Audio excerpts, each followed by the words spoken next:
It began like any other spring afternoon in Texas. Calm skies, birdsong in the air, and a sense of normalcy. But by nightfall, that calm had vanished. Streets turned into rivers. Power lines snapped and sparked. Entire neighborhoods plunged into darkness. People clung to trees and rooftops, waiting, hoping for rescue. This wasn't just a thunderstorm. It was a direct, unrelenting strike from nature itself.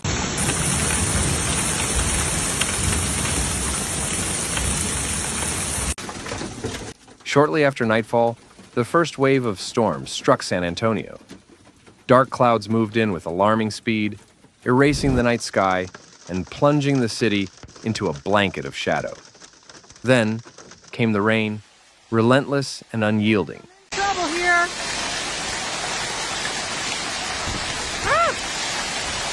It hammered the city with such force that within minutes, roads morphed into rivers. Along the I-35 corridor, traffic came to a standstill as rising water overwhelmed vehicles. Some drivers were forced to abandon their cars, while others who attempted to push forward quickly found themselves trapped, surrounded by floodwaters with no way out. Emergency services were quickly overwhelmed. The San Antonio Fire Department responded with urgency, carrying out at least 8 water rescues overnight. Crews navigated submerged intersections, waist-high water, and near-zero visibility.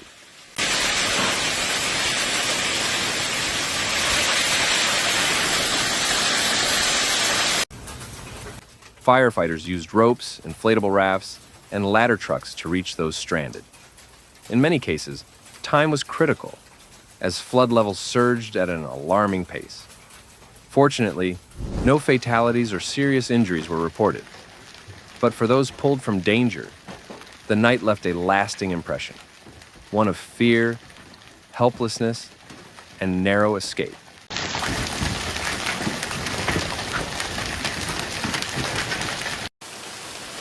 By morning, as commuters took to the roads, another round of severe storms swept through the capital.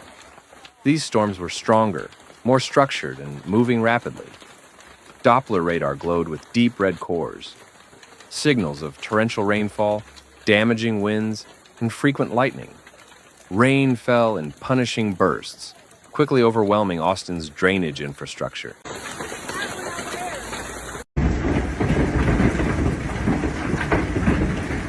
Within minutes, parking lots, creeks, and underpasses were submerged. The Austin Fire Department reported over a dozen water rescues within just a few hours. Most involved motorists caught in deceptively deep waters.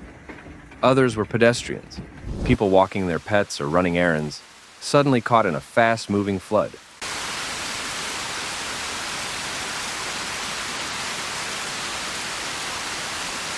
As first responders raced to pull people from inundated streets and buildings, another threat emerged: widespread power outages.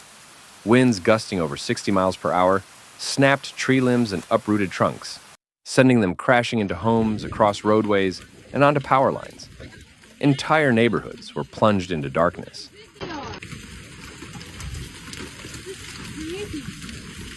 Austin Energy's grid was pummeled. Electrical infrastructure suffered widespread damage. Transformers exploded in brilliant blue flashes, while power lines sparked across rain-slicked pavement. At the height of the storm, nearly 60,000 customers were without power, many with no lights, no heat, and no way to charge phones or contact help. Crews worked around the clock to assess damage and restore service. A citywide alert read, "We've activated emergency response procedures. Every available crew is in the field. Please be patient, avoid downed lines, stay indoors, stay safe."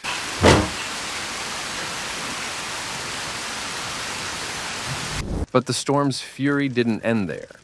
In downtown Austin, structural damage began to surface in unexpected ways. Powerful winds shattered a glass panel at the Texas state capitol, allowing rain to pour into one of the state's most secure buildings.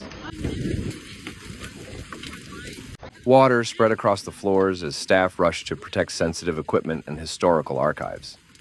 Photos and videos of the broken Capitol window quickly went viral, a stark reminder that not even the government's most fortified structures were immune to the storm's power. Meteorologists warned that the threat was far from over. Though the worst of the thunderstorms had moved on, atmospheric instability lingered, promising additional rainfall through the end of the week. Flash flood watches remained in effect. With saturated soil and swollen waterways, even moderate rain could result in renewed flooding. The National Weather Service continued to issue a critical message: turn around, don't drown. A phrase known by heart across Texas, and one often tragically ignored. Just 6 inches of fast-moving water can knock an adult off their feet. A single foot can sweep away an entire car. This week's storm put both of those truths on full display. For many, this storm served as a sobering wake-up call. It revealed just how vulnerable even major Texas cities remain in the face of extreme weather.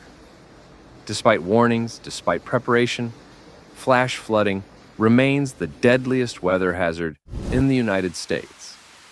And this week, it came dangerously close to claiming more lives. In the aftermath, cleanup efforts began in earnest. Crews worked to clear fallen debris. Utility teams replaced snapped poles and tangled power lines.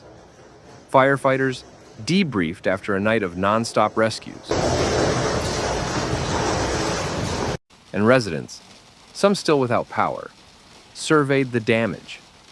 Tree limbs punched through windows. Vehicles were submerged and totaled. Basements were flooded.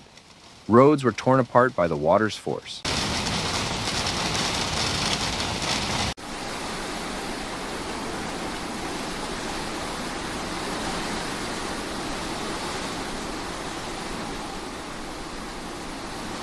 But through it all, one theme stood strong: the resilience of Texans. Neighbors checked on neighbors. First responders risked their lives to save others. Volunteers distributed food and water. And even as fresh storm clouds loomed on the horizon, the people of San Antonio and Austin stood ready to face whatever came next.